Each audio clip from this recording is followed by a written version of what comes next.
biggest content creator in the world for finance because she made it fun. And the sire is going to speak to her now. She's joining us virtually. Erika Kullberg, everyone.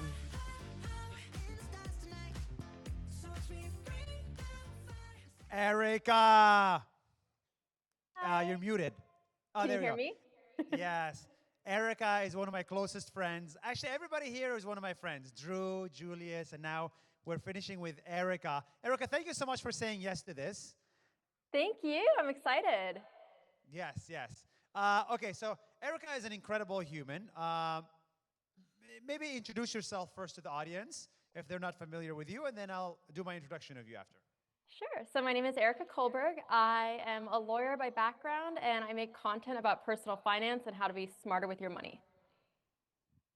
Okay, you're being very humble. So Erika was a lawyer in Japan, and she was stuck in that corporate slave that you were talking about. This is why I'm so excited that she's coming to speak, because she was also in the corporate rat race, and then she decided to escape it. And Erika, you grew to 10 million followers within how much? How many months? Probably 5 months. Yeah, it took me 5 years to get that. So she got to 10 million within 5 months. And what was your content about? Because you were a lawyer in Japan. You're not supposed to be interesting. I was making content that was interesting to me about money hacks. So the little ways that I was using when I was broke to save money. So how to get a free pair of Nike shoes, or how to get a free shopping spree if an airline forgets your bag. Those kind of little tricks and tips. So how to get to replace your shoes with Nike. That's a piece of content. Yes. How to get a refund from an airline. That's another piece of content. Mm-hmm. And does this get 5,000 views or 10,000 views? I think the Nike video that I made got over 100 million views. Wow. So never underestimate the power of niche content and how scalable it can become. Did this surprise you how big it got? Definitely. But I think it's actionable. Like, the thing is, people, especially when it comes to money, they want something where they can watch a 30-second TikTok and then go save $200 or make $200. So as long as it's real actionable advice, I think anyone can really do well on social media. Okay, what if somebody is stuck in the corporate rat race and wants to also jump into the content creation space, but they don't care about personal finance as much? What are the industries you've noticed that are ripe for disruption right now? Any professionals, definitely ripe for disruption. Any accountants, lawyers, doctors, dentists. I think any of those professional industries that have been historically kind of more scared and shy to go on social media, absolutely ripe for disruption. So you're saying if I'm a dentist, I should make videos about like how to make my tooth whiter? Yeah, how to floss your teeth properly. Okay, that's interesting. Okay, so now we get it. So everybody is stuck in the corporate rat race. There is an opportunity on social media. But where do I go on social media? Like, where did you go? Did you become a YouTuber and make 45-minute long videos? I started on YouTube first, but I didn't find much success there. It took me probably 3 months of creating videos to get my first 1,000 followers. So then I switched to TikTok, and TikTok was where I found a lot of success. I think if you're starting off, TikTok or Instagram or one of these short form platforms is easier to start on these days, because YouTube does take a lot of effort for one single video, whereas a TikTok, you can get that ready in 20 minutes or an hour. Wow, you tried, I didn't know this about you, by the way. You tried YouTube for 30 days and you got 1,000 followers. And the same person, the same content, you redid it for TikTok and then you got 10 million followers in 5 months. Yeah, but no, 3 months it took me to get 1,000 followers on YouTube. So Oh, it really... 3 months. So I'm not a good YouTuber. But what makes a YouTuber versus a TikToker in your opinion? Like, how do I know if I'm a YouTuber versus a TikToker? Maybe just how long-winded you are when you give answers. I give very short, succinct answers, so I'm better on short form. Okay, thank you for the short answer. Okay, and tell me about monetization. Like, how can somebody make money on these short form places that just don't, there's no monetization that is clear, that is direct? Well, I think it's important to work backwards. So, whatever niche you're going to create content in, is there demand there? Is there monetization demand? So, I personally don't think as a professional, I would recommend becoming a lifestyle creator because lifestyle creators typically have a harder time monetizing. But if you're going into a niche where people are willing to spend money, then that makes it a lot easier. Even creators that have 10,000 followers or 5,000 followers are able to make $5,000 a month from those niches. So you just have to think, is it a niche where people are actually opening their wallets to spend money? Okay, so you recommend that we niche down instead of becoming lifestyle creators because the monetization is much easier with niching. I do. So therefore, you're less likely to quit because I think you'll find success even with a lower follower count. Interesting. And success would come how? If TikTok doesn't pay, how would success come? Affiliate revenue is the easiest one to get started with because it doesn't matter. Even if you have 1,000 followers, you can make money through promoting other people's products and getting a commission from that. And then obviously your own products, your own community you can do. Sponsorships might come down the line once you get maybe 10,000 followers or more. So affiliates, I would say, are the easiest to get started with. That was my first dollar that I made on YouTube. Oh, wow. Okay. That's actually a new idea. We did not hear this at all today. Affiliate as the first way to start making money. Sell other people's products and then make money 30% on that to your audience. And what was the affiliate? What were you selling? An investing app. And when someone downloaded the investing app, I would get over $100 of commission. So even with less than 1,000 followers, I made $200 my first month, I remember. That's very interesting. Actually, we did suggest people here to become a Nas.io affiliate. That's exactly the idea. You start by, let's say, selling Nas.io, and then we give you $50 to $100 for every sign up that comes from your side. So we are trying that exact same thing you're doing as a brand, but that is a very good suggestion. So you start with affiliate, then sell to your community, then brands will come, correct? Mm-hmm. Especially for some of the recurring models too. Is Nas.io, is the affiliate commission one time or recurring? It's one time and recurring. Perfect. So then Thank that you. means, there's recurring income is really important as a creator because then that allows you to predict how much income you're going to get the next month. So if you get people into Nas.io and get that recurring income, it's a great revenue stream. Yeah, because if somebody signs up for like a $30 a month plan, we give you $10 a month. Yep. So, if you get 100 people, that's $1,000 a month as long as they're subscribed for eternity. So that's how we're structuring the affiliate. But you're right about one time versus recurring. Okay, let's talk a little bit about AI. Where do you sit on this camp? We have Julius Dean, who said, AI all the way, AI all the way, bro. And we have Drew Binsky, who said, you know what? Real humans, real stories, that's the most important thing. Where does Erika stand with her millions of followers? Probably somewhere in the middle. So I think AI is very good from a team perspective. It's made us a lot more efficient. So all of the back end processes like caption generation, even idea generation, I like that to be used with AI. I do think given the space that I'm in, which is talking about money, there's a lot of trust required. So I feel like we're quite far away from when you'll see my face replaced with AI on my channel. So you're saying because your content requires trust, you cannot use AI yet. Correct. So if you're making like a lifestyle or a travel content, it does not require trust. So maybe you can, or a comedy content, you can use Yeah. AI. Or documentary style or any of those categories, I think it's very smart to use AI. But just money specifically, it's one of the most taboo topics. People really need to feel like they have trust, they have a connection with the creator. So we've also this year, I've been doubling down on sharing more about my personal life and letting people into what's going on with my life because each thing creates these little touch points where I get to connect deeper on a deeper level with my audience. And I feel like that kind of AI proofs my business in a way. So this is I've been very surprised with you, Erica, because you have really opened up to your audience. Because you started with 10 million followers and you were like, this is how you hack, this is how you make money, this is how you save money. But then you moved and you started sharing about your mom, for example. Tell us about that. Why did you decide to do it and what is the result? Okay, so I think when I look back at my life, the loneliest parts of my life have been when I've been going through something and felt like no one else could understand.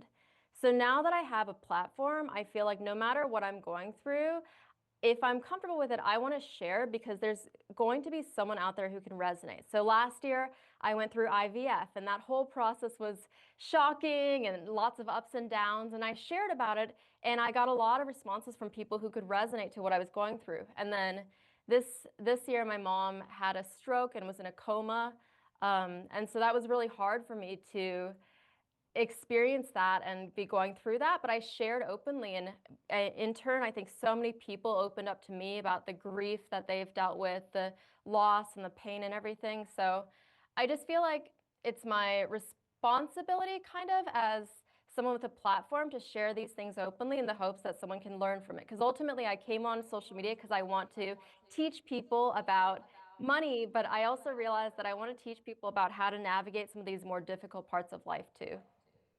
I like how you look at this. So you say everything that's traditionally lonely or taboo, I share, I make content about, and people relate to me. So you started with personal finance is literally called personal. And so you started with that. Then IVF is a very personal experience. You shared that. Your mom's health, which I hope she's doing better, it's a very personal experience, and you've shared it on your Instagram stories over many months, and it seems like it's working, and people feel a lot less lonely, and that's really the point of content creation. So thank you for doing that. What is your advice to the audience here and to the people on the internet? Where should, if they're starting today, Erika Kullberg today, what would you do today? Today, I would figure out a topic that you're really passionate about, that you would talk about for the next 5 years without receiving a single payment. I would study the creators in that niche, write down every hook that they have, understand how the successful creators are successful, and then I would start creating content without overthinking it. I would create an accountability group. I would put money on the line if that's something that motivates you. That's how I started TikTok. I had 5 people, and we put a bet in that we were going to bet $1,000, and we had to post 1 video a day. Whoever missed 1 video had to pay $1,000 to the whole group, and I didn't want to lose $1,000, so I posted very consistently. So I think Wait, that's how you started TikTok? Yeah. Through a bet? Yes.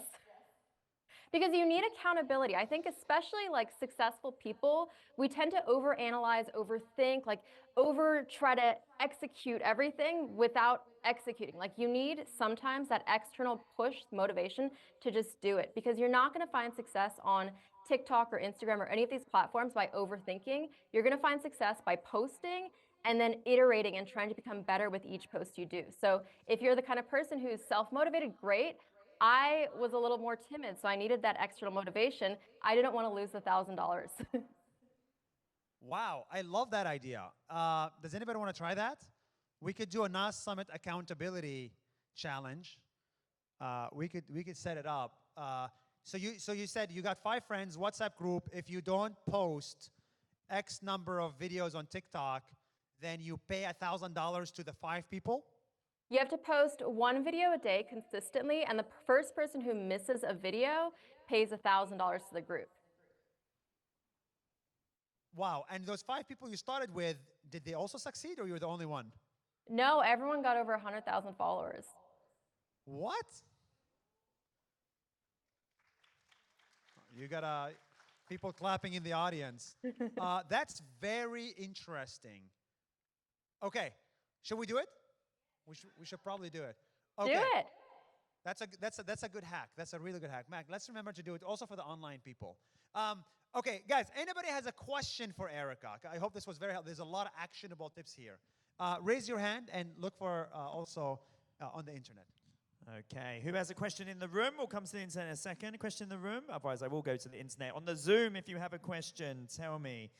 That guy over there. Stand up, scream, and I'll repeat the question.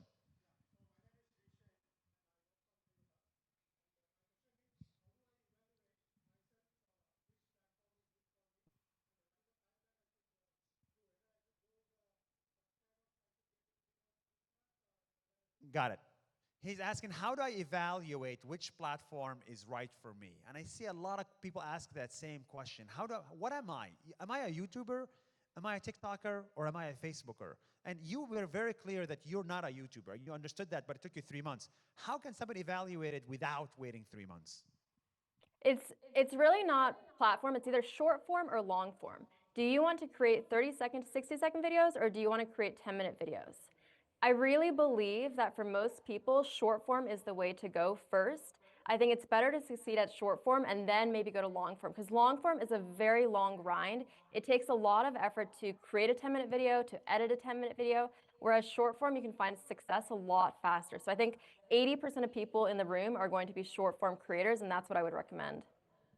Okay, so it's not the platform. It's ask yourself, do I want to make 10-minute videos or 1-minute videos? So many people are asking the same question. Erika, did you edit all your videos yourself when you started, or do you do it now but you didn't used to, etc.? Because you must be very busy as a lawyer. So for YouTube, I learned how to edit, and I think I edited my first video, but after that, I outsourced. And then for TikTok, I edited my videos for maybe the first month. Amazing. The other thing that everybody is asking online is, do the airlines ever try and sue you, or do you have any problem with liability from the content that you put up online? Many people have asked that question. No, it's all in the fine print. I just happen to read the fine print and make videos about it that go viral on social media. So there's nothing I'm doing innately wrong. I will say I was in a room with a lot of executives from different airlines, and I felt like the vibe was off. I don't think they love me. I'm sure I wouldn't love you if I saw your videos when I was in an airline.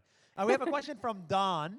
She just made $1 million on NASA, so she's also in personal finance. So she is your competition. Go ahead, Dawn.